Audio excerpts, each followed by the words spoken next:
All right, Scott Sauls, how you doing, man? Hey, Preston. Good to see you, man. I'm hearing some cool birds in the background. Lots of birds here in Nashville today. It's a sunny day. Spring has begun, and it's a nice alternative to thoughts of COVID-19 and all that that means. So, Yeah, right. So why don't we just jump in there? I mean, that's obviously what's on pretty much everybody's mind. I mean, so here we are. Let me just get the date. It's April. Isn't that funny? Like I hardly I know what know. day of the week it is. Is Just today because like Friday or something? What's I today? know, Oh, right? wait, no, it's Tuesday. So April 21st. We're past the 15th, which was a big kind of stepping stone. Things got pushed back to April 30th. So we're still good kind of 9 days out till we really know anything of what the future looks like. But for Yeah. churches, as you look toward the, let's just say, near future, let's just say through the summer and through the fall, what are you thinking? And then as you look long Yeah. term, 1 to 2 years, what are you thinking? I'm sure you've processed some of this before. Yeah, I mean, like so many others, we're depending chiefly on the experts, the epidemiologists, the people in healthcare, as well as the people in government who have vested interest in getting things right, and so we're our governor just announced last night that they're going to start to phase in reentry in the beginning of May, but that there's no definition around that. And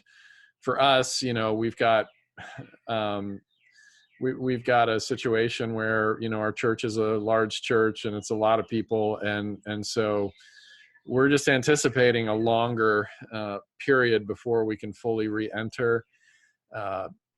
Because we assume that social distancing principles are going to rightly remain intact, and that's going to mean limited groups that are only a fraction of the size of our congregation, and it affects outreach, it affects all these sorts of things. And so we're just kind of waiting, and we will accommodate and submit to whatever the authorities say, whatever that means. And man, I got a lawnmower in my background right now. I'm going to take you and your Okay. friends to another room. I'm sorry about that. We Unless get you to want a tour. lawnmower. Do we get to tour the home of Scott Sauls? Is that what you're saying? Oh man, you get a part of it. This is That's cool. our back porch. This is where Oh, I that's hang out. awesome. This is where I hang out to listen to the birds.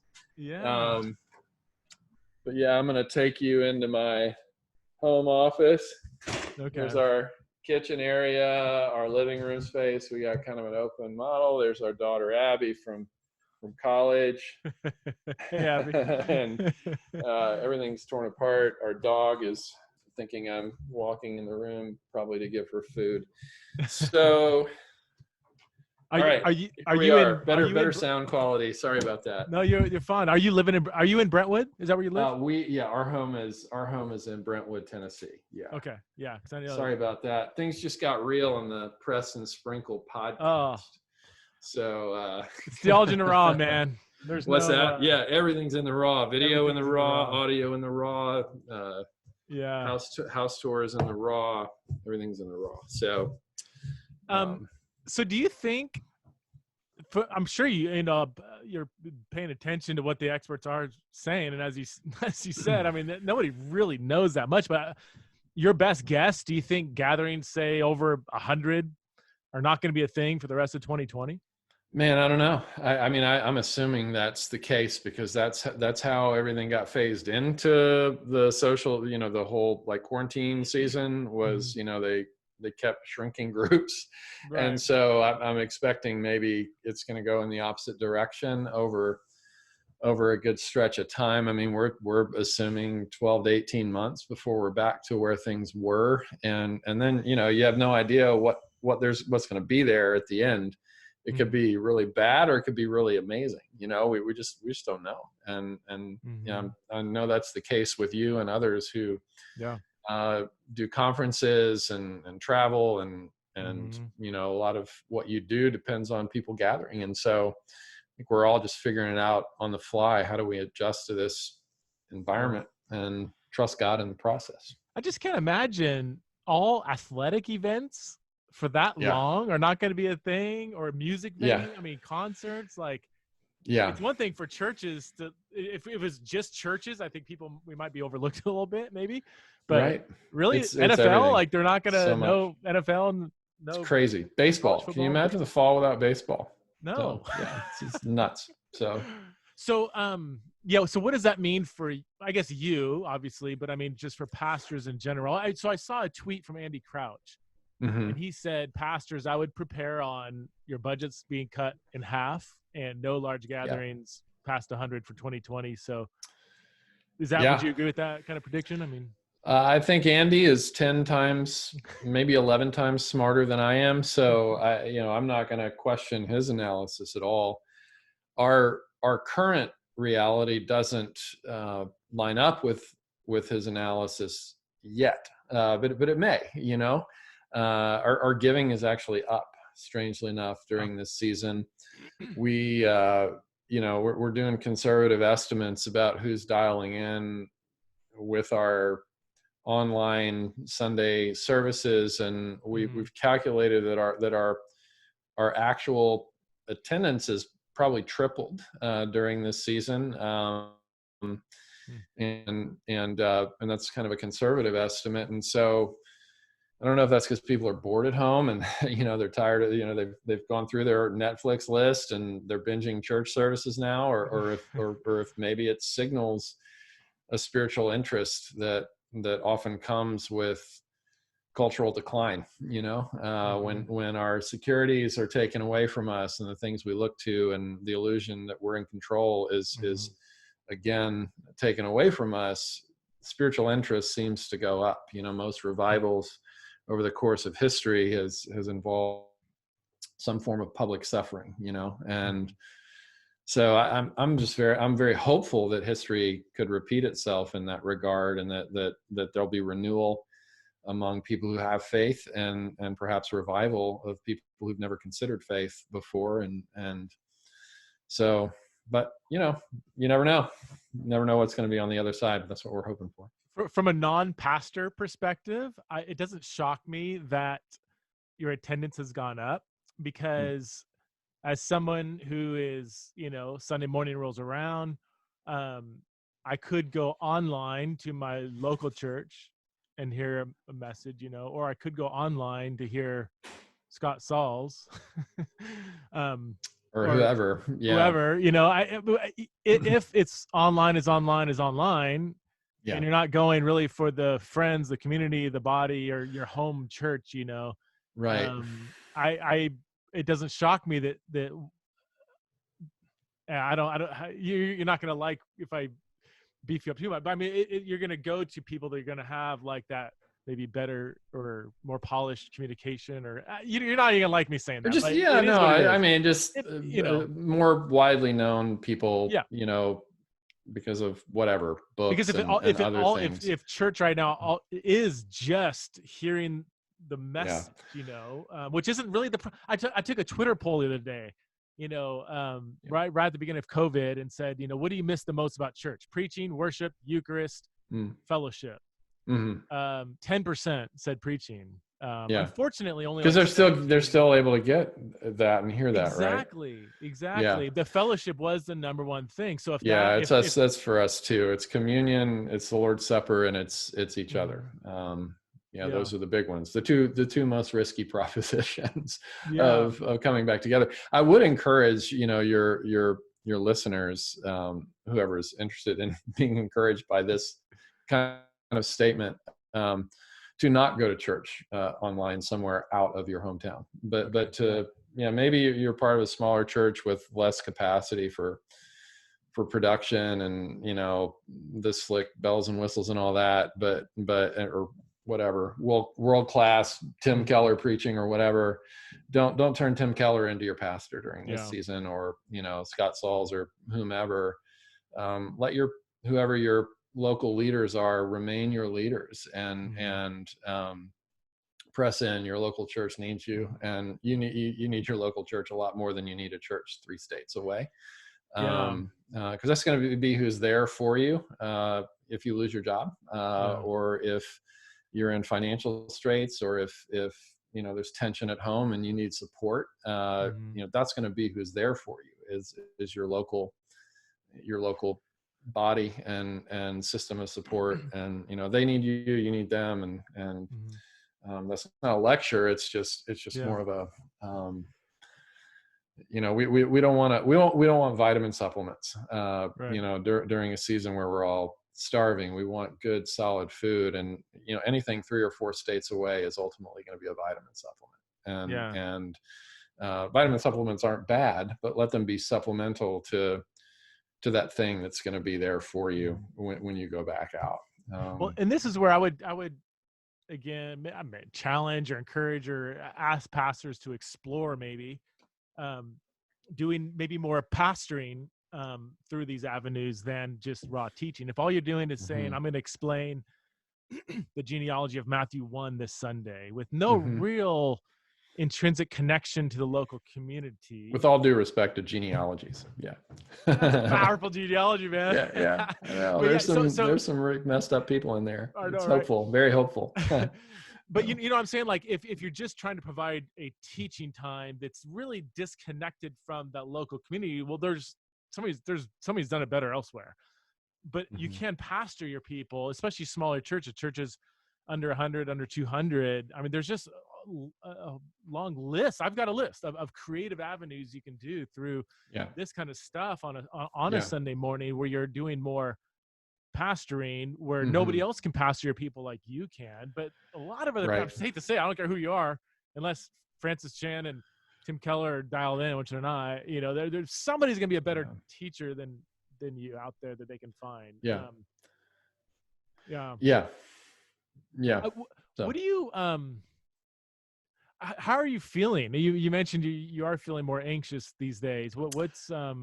tell me about that. Like what's causing that, and what do you, Mhm. as you look forward to the future, do you get more anxious or less or Yeah, I'm anxious about a few things, and that's incidentally why I was on the porch, because the birds are singing like crazy these Mm, days. And when the birds sing, it reminds me of what I was telling you before we hit record here. My mind and heart need to rest in Matthew 6, where Jesus talked about worry and anxiety and said, take your anxiety to the lilies of the field and to the birds of the air, and look how carefree they are in the midst of your crisis. mm, Here we are, the crown of creation, right? We're the ones who are, God has crowned the kings and queens of all nature. And the birds and grass have infinitely more faith than we do right now, when we lose the illusion of control. um, the lilies and the birds just keep humming along. They keep being who they are.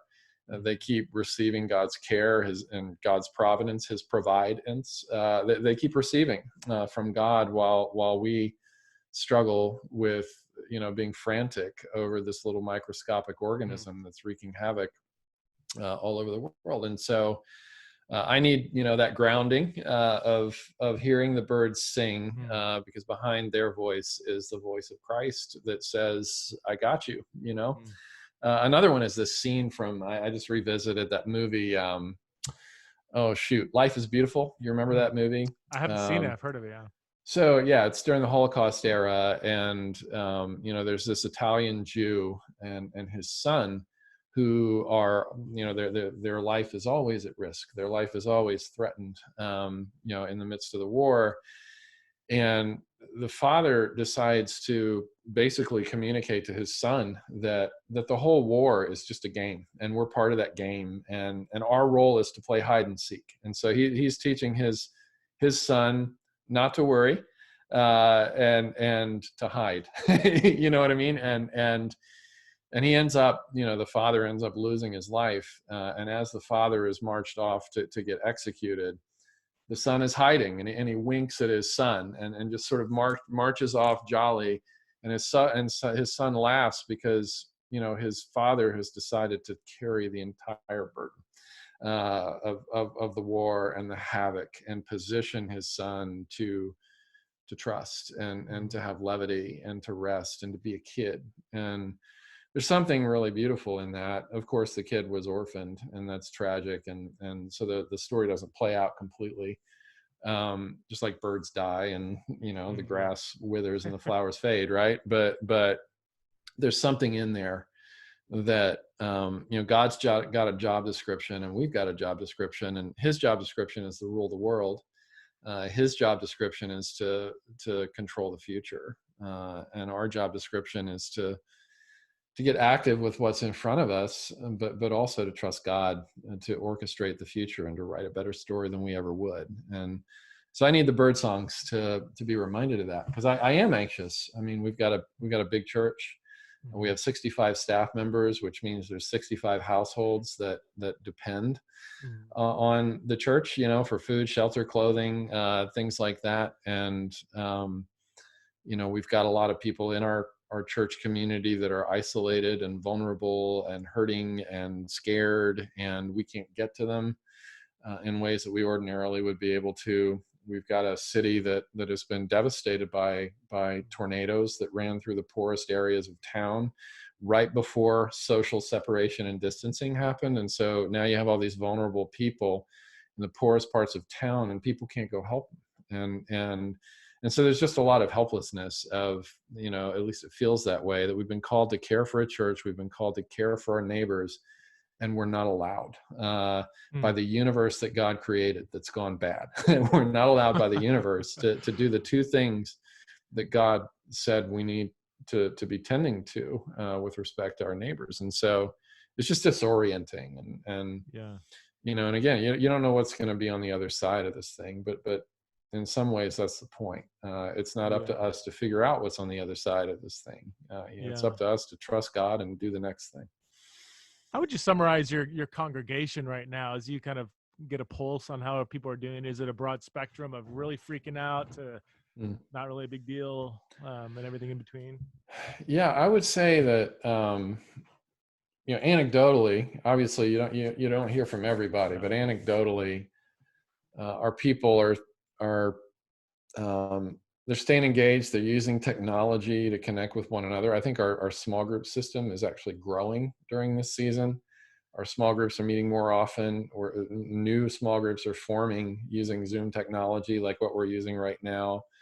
Mhm. Um, and so I think people are thankful and hopeful for the most part. Our people have stayed generous, which has been just remarkable to me, given what's going on in the economy and all the unrest. Um, and there's some anxious people, but there are also, for every anxious, struggling people, there are 10 people ready to Mm. assist them and to get groceries for them, or to plant flowers in their yard, or whatever it is they're Mm. anxious about.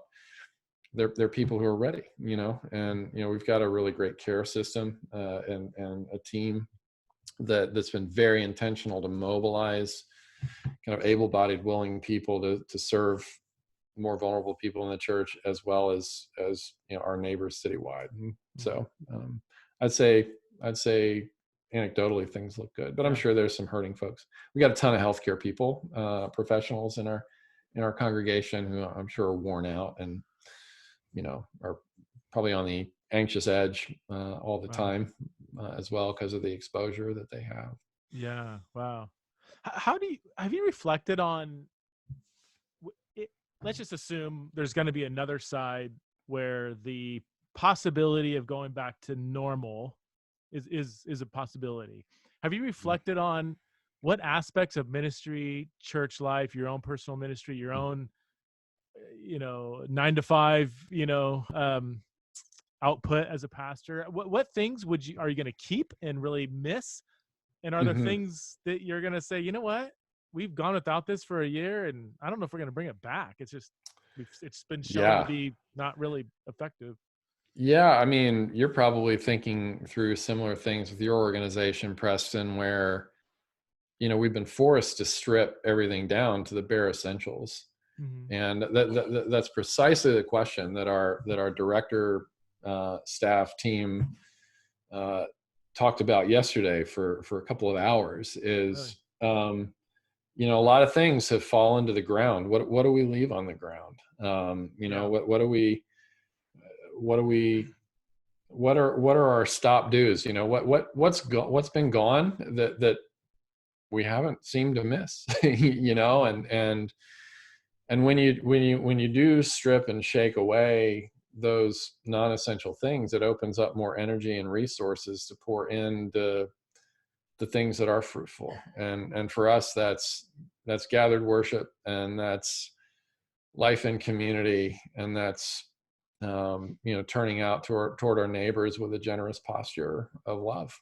toward our neighbors, especially the most vulnerable ones. And for us, that's planting new churches. We've got a guy named Micah Edmondson is coming to plant our fourth congregation, and his start date is in 10 days in the middle of a pandemic. Wow. Sorry, buddy, we don't have anybody to introduce you to right now. We started our new worship director. His first Sunday was the first Sunday of live stream services. And so we look at him, we say, yeah, great job, buddy. You drove everybody away before you even started. But no, he's doing a great job. But it's just, yeah, it's weird. It makes you curious what God's up to, and it forces us to be creative. What's most important, and what can we let go of? So I had a buddy of mine. He was a pastor of 3 different mega churches in Southern California. Just kind of at the same time. No, but I think he was start at one, went to another, went back to the one, then went to, but then he started a podcast, and it's actually very similar to my podcast. It's probably, if there ever was a sister podcast, his would be it. His name's Mike Erie. Mike Erie, The Box, I think is his podcast. And he kind of just took a hiatus from ministry for a little bit, which is podcasting, but then he built up this really, really loyal, engaged podcast community. Yeah. And a lot of them were local. And then he ended up launching a church from the podcast. He kept seeing like there's loads of people that are kind of right down the street that are kind of hurting. A lot of them are church, So then he started a church. I think he had a few hundred, but it was really interesting going back to your church planner. Yeah, I mean, I think that's amazing. I don't know exactly where I would land on everything here, but I would love for church leaders at this time to really explore creative avenues for discipleship and mission. I mean, that's why we're here, right? Well, discipleship, mission, worship, maybe those 3.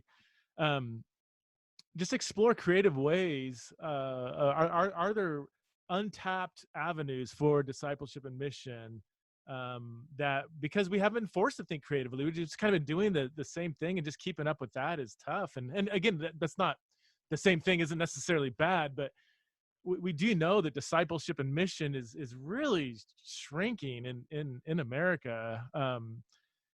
People might be going to church. I mean, a lot of denominations are shrinking, some are growing, but like just that robust, radical discipleship seems to be, generally speaking, not I don't know, not doing too well. I don't know. So are there things we can be doing that would further that? But and I don't know if I have the answer. I just, while we have this time and space to think through it, be nice to see what comes out on the other side. I've wondered if there's been a lot of talk in recent years about nominalism in a post-Christian Western hemisphere, right? Where it's no longer it's no longer assumed in Bible Belt cities that everybody goes to church anymore, right? And you hear all this narrative and story about younger generations are leaving the organizational church or the institutional church, and I do think that narrative is sequestered mostly to white, educated, Western evangelicals, because you've got explosive church growth in other demographics, including in the West, including in the United States.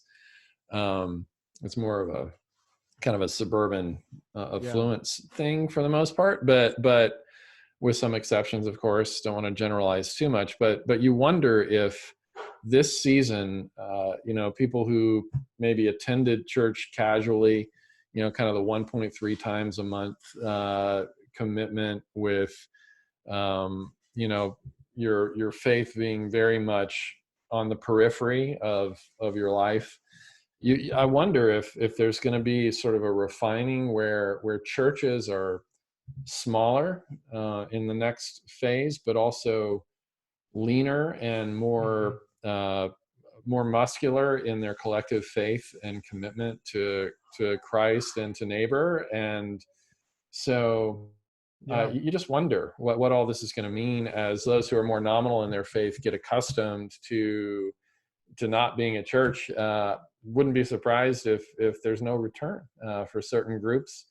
And then perhaps if there's growth and a doubling down of commitment for those who realize now that their community life has been taken away and their mission has been taken away from them, their collective mission with the body of Christ, that they're maybe going to double down in their involvement and commitment. Who knows? But we'll have to see. If and when the doors open back up, who's going to return and how many? It's really interesting. It's really fascinating. And I've seen in more and more, I don't know if it's more and more, it's all anecdotal, but it's a lot easier for a skeptic, an unbeliever, a seeker, a de-church, unchurched person to tap into a online service than it is to actually go to a church. I mean, I would tap into like a Muslim prayer meeting just to kind of say, what is this all about? But I'm probably not going to show up at a mosque. Like, I'd be kind of scared, and I'm sure a Muslim would probably do the same thing at a church. But I mean, this could be a good opportunity to really expose more and more people to Christianity if we make a considered effort. Why don't we let's transition to your book? I don't have a copy. Well, it's not. I don't think I should have a copy, right? Because it doesn't. It's not. They're still preparing Still preparing the print copies. I'm happy to send you a digital one. Sorry I'll wait if for the that print. hadn't hit your inbox, but I like print. Yeah, I like there should print, be man. definitely Yeah. one. You're definitely one coming your way if you haven't got one yet. Well, tell us about that. I saw the title. Tell us the title and tell us the gist. Yeah. I mean, I'm just like, oh my gosh, this is vintage Scott Sauls right here. Well, it might get swallowed up by all the other, news cycle distractions. It releases pretty soon, June 2nd. It's called A Gentle Answer: Our Secret Weapon in an Age of Us Against Them.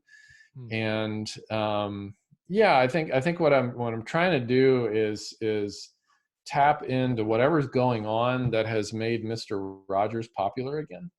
There's this documentary that was done on Mr. Rogers that was, got great reviews and just so much positive nostalgia about him. And then, the Tom Hanks movie where he plays Mr. Rogers, and, the blockbuster movie that was. And I think that the Mr. Rogers story right now is indicative of an increasing hunger and maybe even a cultural reactionary movement to how hostile the climate has become politically. Wokeness gone bad. There's a very healthy, life-giving, prophetic form of wokeness, right, where you call out what's wrong, but for the purpose not of just burying somebody into the ground, but for the purpose of lifting somebody else out of a broken and toxic place into a healthy, repentant, humble place, right? Like that's like the true prophetic spirit is there's a strong word, but with an invitation to repentance and an invitation to repair and so on. But now, there's so much of just wanting to bury people and cancel people. And you look on Twitter and there's more and more words, it seems, that are written in all caps, and you just want to say, stop yelling on Twitter, and there's just so much yelling and oppositional postures. And, one of the New York Times writers, Tim Kreider, called it outrage porn. He said that outrage has become as attractive and addictive to people as pornography. And he says that everybody seems to be looking for someone or something to judge and punish, and to get off. That's the language he used, to get off on righteous indignation. And everybody's looking, he says, on the hunt for something to be offended by. And I think, and I'm no sociologist, but I feel it in my own heart. I feel it in the conversations I have. I feel it in just what I observe in the way that so many people seem to just be getting more and more fatigued by outrage and cancel culture, and conversely so drawn toward the gentle way, toward the beatitude virtues of meekness and poverty of spirit, hunger and thirst for righteousness, humility, is becoming more and more beautiful to people, right? And so this is an attempt to persuade Christians that the virtue of humility is just as important, if not more so, than the virtue of the prophetic spirit. Both and, right? I mean, C.S. Lewis said rightly that Christianity is a fighting religion. We're supposed to notice the wrong in the world and attack it. That's why the civil rights movement happened and was led by Christians. That's why Ivy League universities were founded by Christians, because of a lack of education. And therefore a lack of opportunity. People got mad about that for their kids and for the next generations. And so Christians invented the Ivy League University. They got mad at disease, Christians did, and invented the hospital. I mean, you can go on and on. You got Wilberforce. You've got with abolition. You've got George Mueller with orphan care. Like, Christians are supposed to be prophetic, right? We're supposed to notice and look and call out the things that are wrong with the world, and then move into the world with positive, life-giving solutions. Our job isn't done by just yelling from a computer. Our job is done when we've named the problem, and then we've moved out into the world in various ways to solve those problems, right? So that's the prophetic spirit. But then there's the gentle spirit, the beatitude spirit, though he was in very nature God, did not consider him equality with God to be grasped, but made himself nothing and humbled himself, submitted and surrendered himself to the obedience to death on a cross. And that's the gentle way that we're called into. If there's any tenderness, if there's any kindness, any gentleness in you, then have this mind that in you that was in Christ Jesus. And so, the gentle way combined with the prophetic spirit, and with a healthy prophetic spirit, is the most dangerous, life-giving, world-changing posture that the people of God can have. If you have prophetic spirit without gentleness, eventually you're going to be a bully. You're only going to persuade your own echo chamber and rally up your own echo chamber of the already convinced. If you don't have gentleness and tenderness, you're not going to be persuasive, which means you're probably more arrogant than you are a prophet. You really are just trying to bury people because you feel more righteous than they are, which actually makes you more unrighteous. And yet, if you have humility without the prophetic spirit, it makes you a coward. And there's a lion lamb like quality to Christ and to his followers collectively. And some have greater gifts of mercy than they have prophetic gifts, and that's perfectly fine. And some have greater prophetic gifts than they do have mercy gifts, but they need to work together. And so a gentle answer is, maybe meant to be taken alongside the many wonderful prophetic books that have been put out recently in this outreach culture. There are actually some really good prophetic books that have come out, from people of faith, talking about things that need to be done. Like you, Preston, you have, from a loudspeaker in a most excellent way, said Christians need to be treating LGBTQ people better than we have. It's a horrible witness. We've not loved our neighbor as ourselves. We've blown it. We've dropped the ball. Here's a better way. You've done both, right? Yeah. You've done the prophetic work. You've done the gentle work of entering into relationship and platforming, voices so that the pain of people can be heard, including the pain inflicted on them by people of faith, to lead us right in a more excellent way. Or there are people like Jamar Tisby, who's written a book called The Color of Compromise, which is a very painful book to read, about racism in the history of the evangelical, mostly white church, and the repentance and repair that still needs to happen in order for trust to be formed and collaboration to happen or you've got Chuck DeGroat's, recent book. Here I am, talking about my book, but selling everybody else's book on your podcast. Chuck DeGroat has come out recently with a book on narcissism in the church, and from a counselor and pastor's perspective, and he's calling out kind of the bully leader dynamic. Wow. And as I'm reading this and just considering my own intense personality at times, I'm just like, oh, this is so painfully surgical and so painfully necessary, because what Chuck is doing, and he ends the book on a note of hope that anybody can change, that anybody can, under the lordship of Christ and in healthy, honest, transparent, accountable community can grow, and so there's this ring of there's a sting, there's a scalpel instead of a dagger, and it's surgical instead of murderous.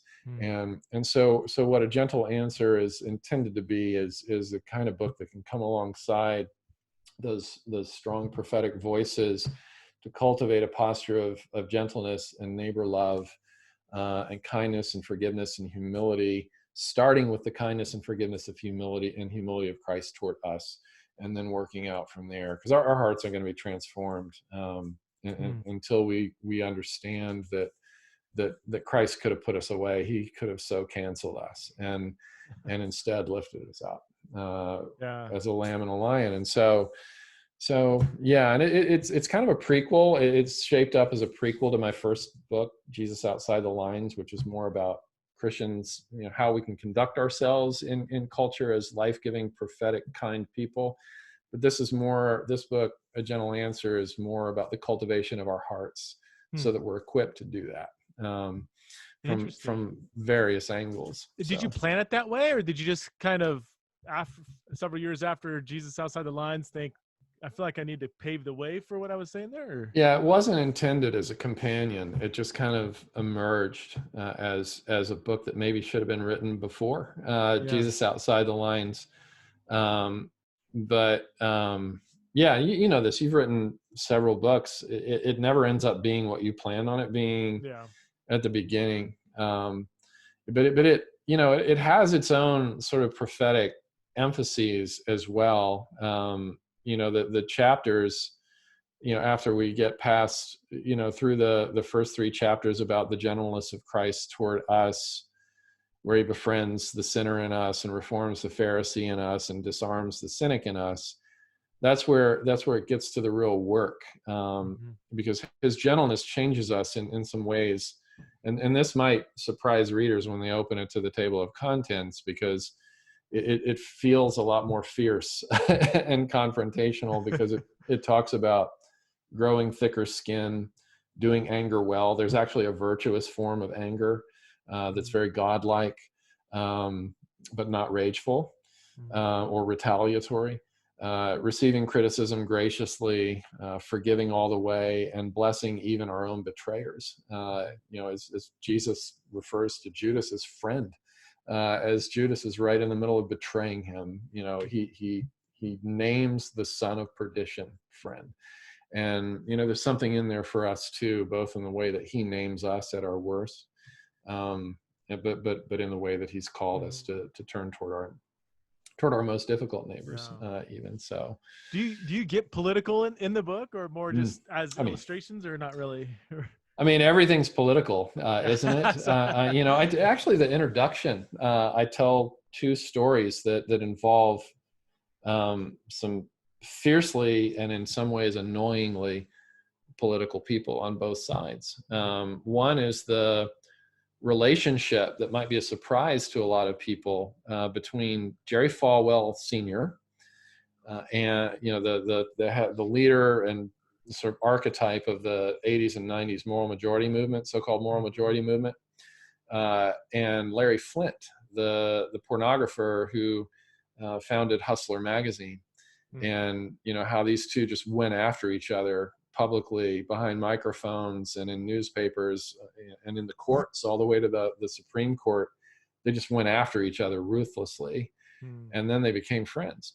And I won't give the whole story away, but I will say that the most powerful, touching eulogy for Jerry Falwell was from Larry Flint. Wow. And so I'll just tease your audience in that way. If they want to read the story, it's in the intro. But the other is the tiff that happened more recently between the Congressman Dan Crenshaw.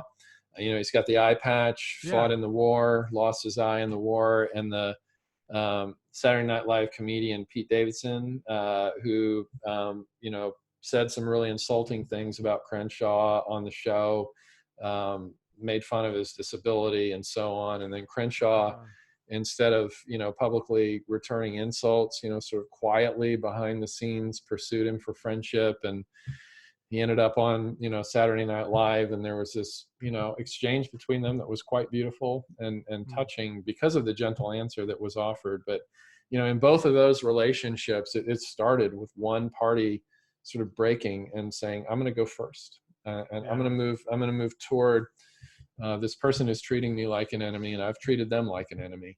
I'm going to make the first move toward gentleness. I'm going to make the first move toward vulnerability, as Christ does in Philippians 2, right? While we were still sinners, while we were still hostile toward him, that's when he died for us. That's when he made himself most vulnerable for us.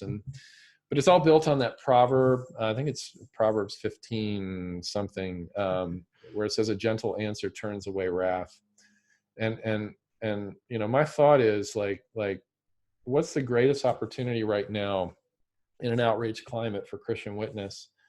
I don't think it's logicking people into belief as much as it is a demonstration of kindness that's so shocking and countercultural and different that it makes people curious.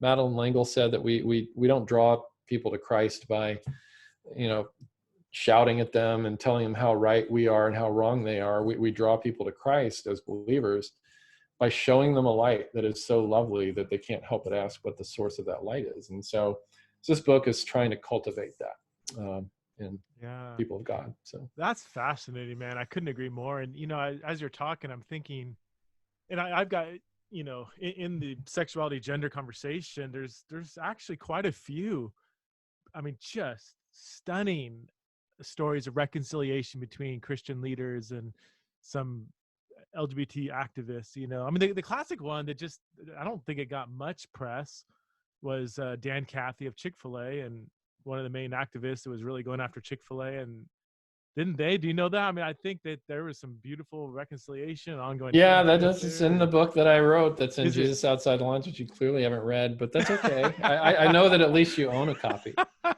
I own all your books, Scott. That was like my opening story for that book. That was a beautiful friendship. There's that one. People can read about that on the Huffington Post. I think it's still up there. It's like Dan and Me, How I Became a Friend of Chick-fil-A and Dan and Cathy, or something like that. But yeah, Shane Windemeyer's gay activist too. Yeah. Barry Corey is the president of Biola University, Barry Corey. And he's got, by the way, if you don't know, you guys are two peas in a pod, especially with this stuff. And he wrote a book, something, I forgot the title. I have it somewhere. Haven't read it. He there was some lobbyist, a gay activist that was pushing for one of the main people trying to pull nonprofit status away from Christian schools because of their view on sexuality, and just really aggressively. But Barry reached out. Took a long time to break down these barriers, because this guy was just furious at the church, and ended up Barry got him to say, hey, why don't you come down to our campus? Just come hang out.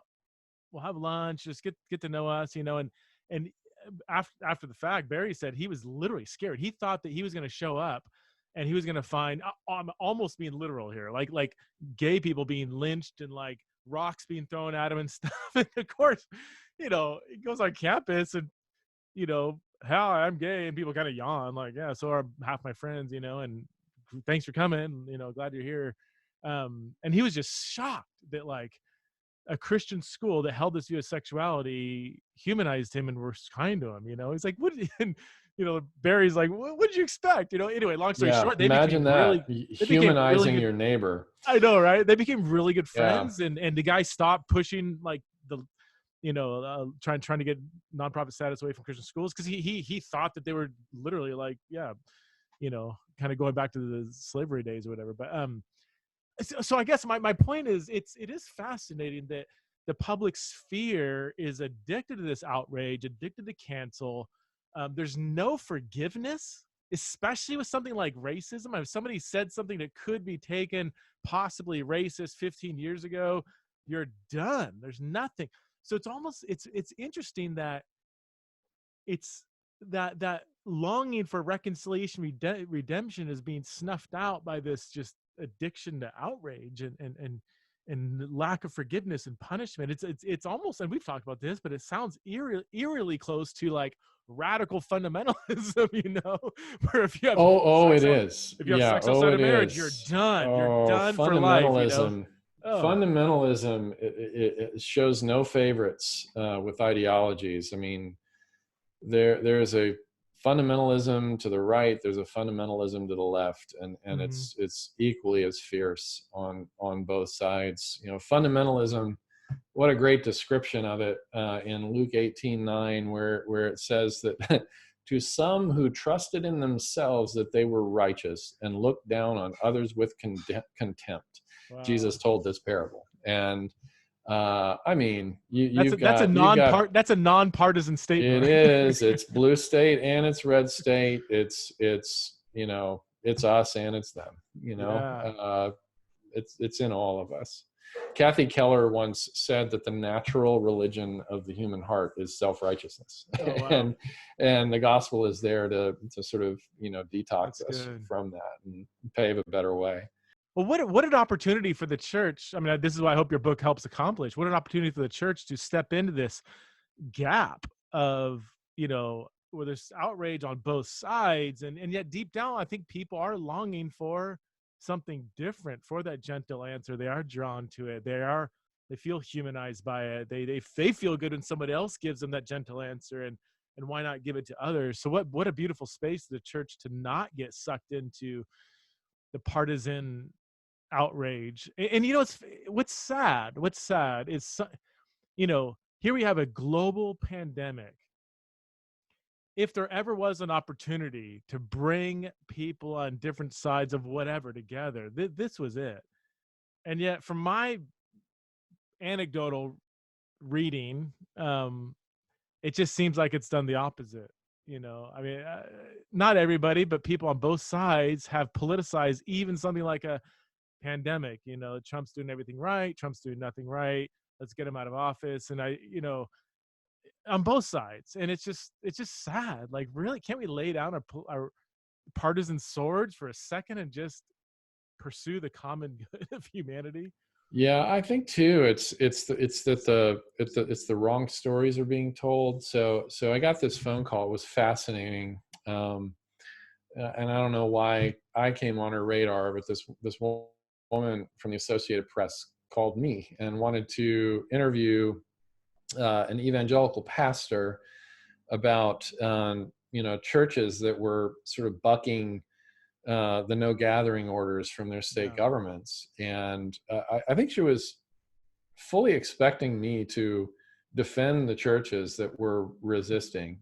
Huh. And she was surprised when I said two things. Number one, I think that's a wrong decision. I think that's a bad decision because Christians are called to love our neighbors as ourselves, and this is positioning ourselves to make our neighbors more vulnerable. Mm-hmm. And so she was surprised to hear me contradicting what the sort of public story is, and then she was even more surprised when I said,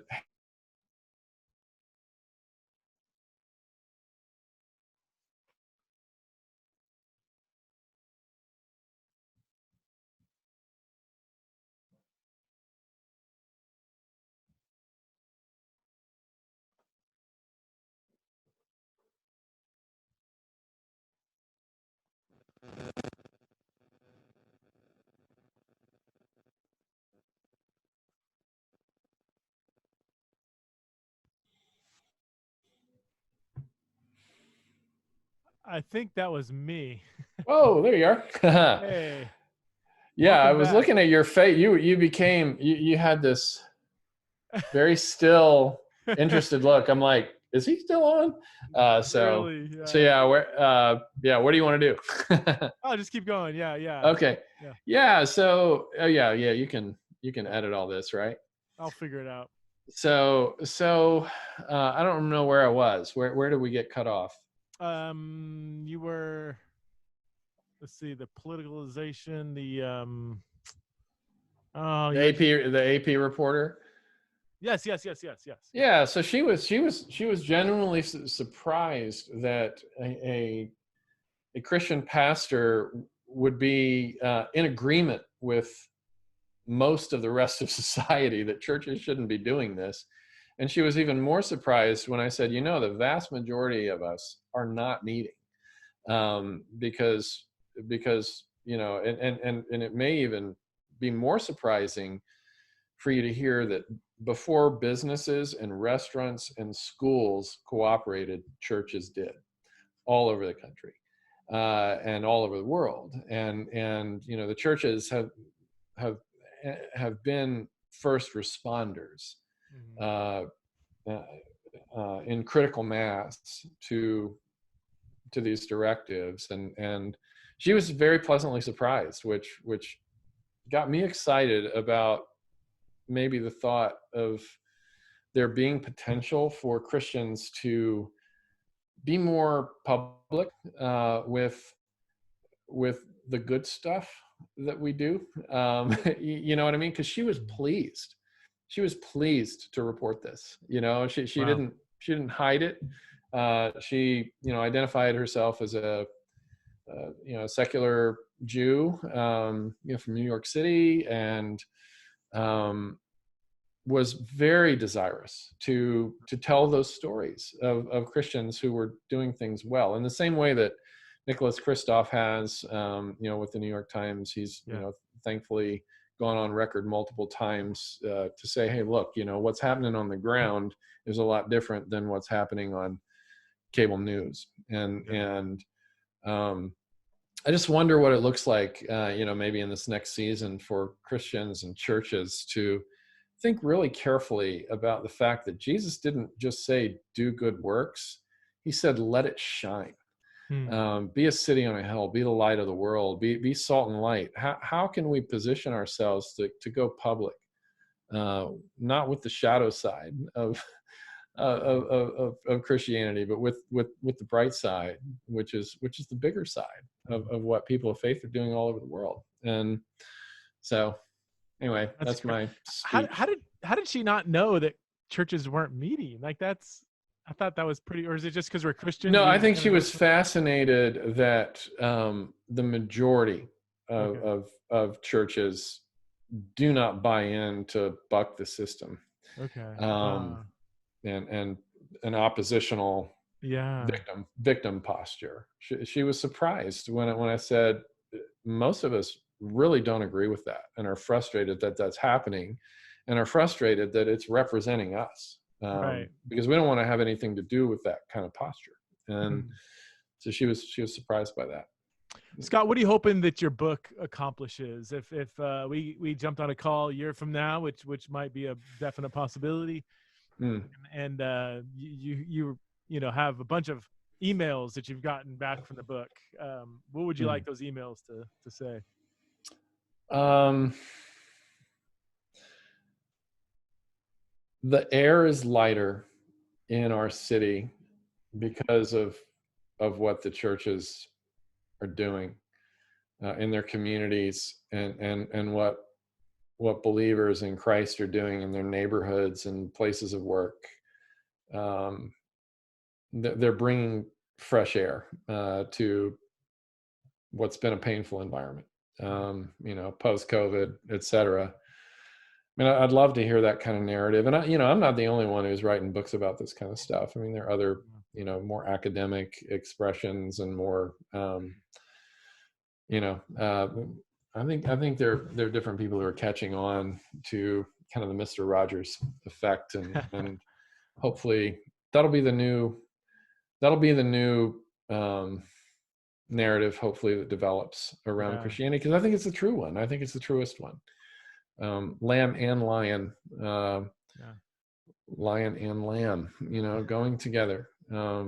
Healthy fierceness and healthy tenderness, not dysfunctional, not bullies, and not cancelers, not outraged, but concerned, redemptively concerned for a better, more just world and more life-giving world.